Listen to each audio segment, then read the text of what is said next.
Titikman natin ang kuratsa. Dan lang? Natikim lang po. Tag 600 lang po din. Tikman lang natin. Ito na lang ate, ang kuratsa niyo. Meron pa po. Tapos ano po ito, sabi mo? Wakwak. Ano yung wakwak? Sandworm sa buhangin po na sa ilalim ng dagat. Mas masarap siya sa pag inibrito. Pinito rin siya. Kinikilaw din po siya sa pirito. Nabalik siya. Wakwak. Titikman. 600 na lang daw.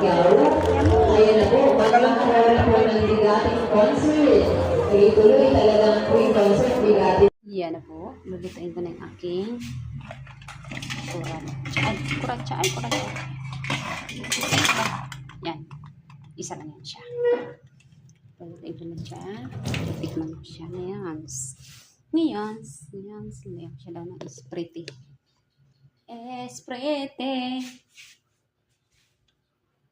Pagluto lang na.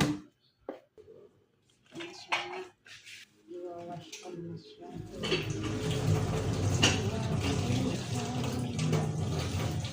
Ano kayo siya? Pagayaan. Ano lutuin?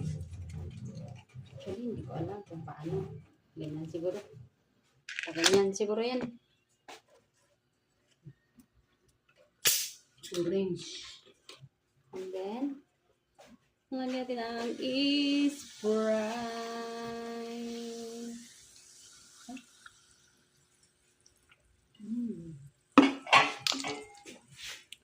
At cooking na siya. Ito siya magsama ako. 30 to 40 minutes. So, ito na po. Luto na yung aking kuratsa.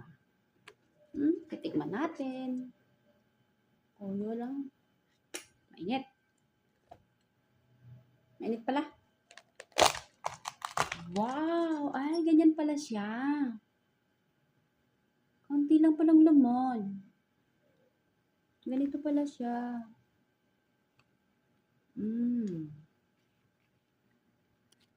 Let's try. Ay! Ano to? Ay! Ano ba to? So, paano ba to kainin? May ganito pa pala siya. Ito. Ay, ang sigas.